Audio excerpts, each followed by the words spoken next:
be dogmatic when you're talking about vaccines or about anything.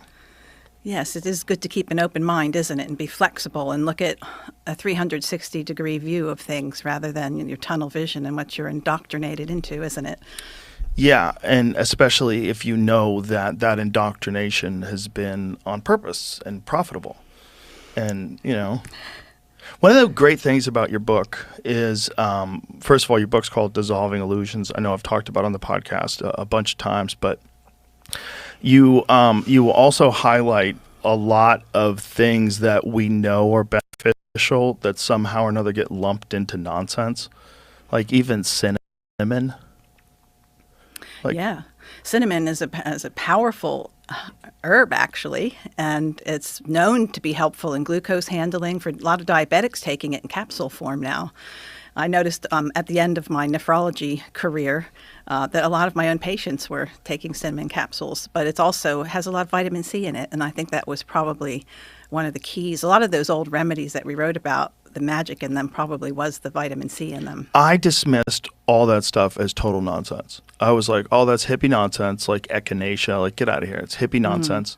Garlic, come on, get out of here. But then the more I've read things, especially like garlic is incredible for staph infections for some reason. It is. And it doesn't develop drug resistance like a lot of the drugs that are engineered for it. The hippies seem to have got it right, I think. Well, it just that whole idea of natural remedies is so just universally dismissed by non-silly people. When you say natural remedies, that's great. If you have a heart attack, go to a doctor, stupid. That's generally people's appeal to authority. Right. But the doctors should be recommending those things too. Like they're good too. Like vitamin D, super important. Vitamin A, super important.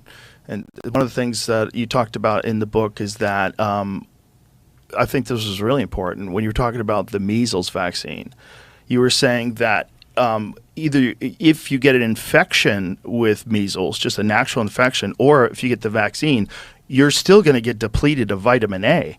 Like if you get vaccinated for the measles, you should be taking vitamin A as well. Your body's going to get depleted just by getting that shot. They don't tell you that. No, they don't tell you anything, just Tylenol, which actually makes the vaccine not work as well, in addition to causing all kinds of immunological disturbances at the time that you're supposed to be upregulating your immune system against this dreaded disease. But one of the things about the recommended by the white coats and the authorities is that the public believes that so many drugs and remedies are standardized that the conventional medical system gives out. And when you go to actually look at them, and this includes vaccines, even though they're standardized, meaning that the manufacturers are told what the regulations should be in terms of production, when people go and look at them, they find it's anything but standardized. It's very variable, which is why we see such variability in the results when people receive them. That's only one reason why there's so much variability. And do you think it's the immunity to any legal consequences that has allowed them to sort of operate like this?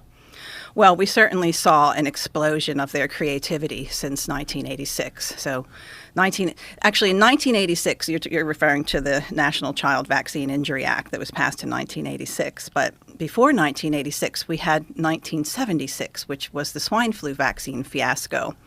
And that was a situation where there was so much injury that the vaccine producing companies were no longer able to get insurance. And so they went to the government and they said, we need you to indemnify us. And they did.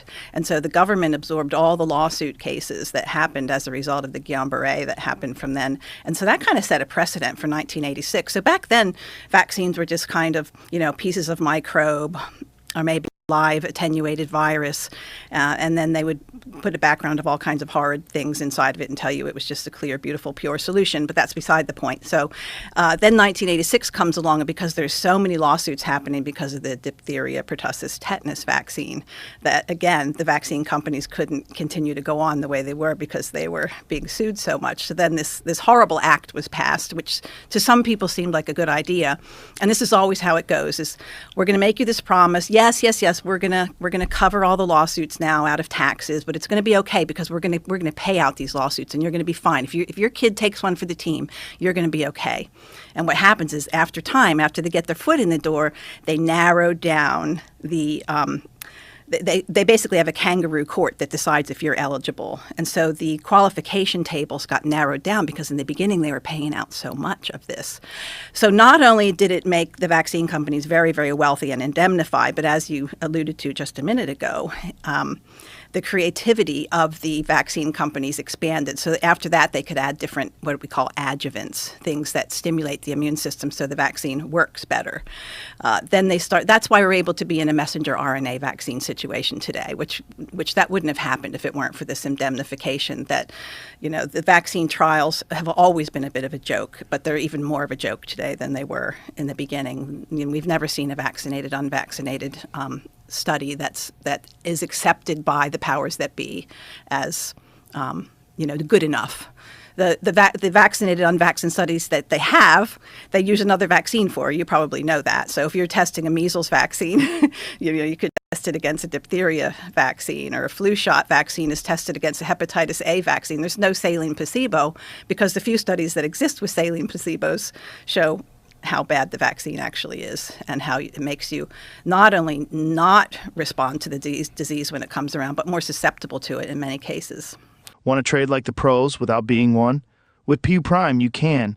Whether you're into Forex, stocks, crypto, or commodities, PU Prime gives you access to 200-plus trading instruments, ultra-low spreads, and lightning-fast execution, all on an award-winning platform. Now with copy trading.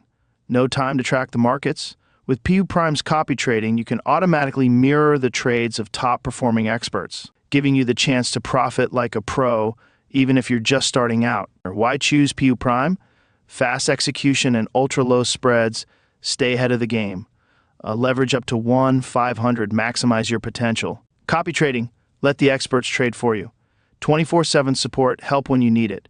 Trusted by 1 million plus traders worldwide. Ready to trade smarter?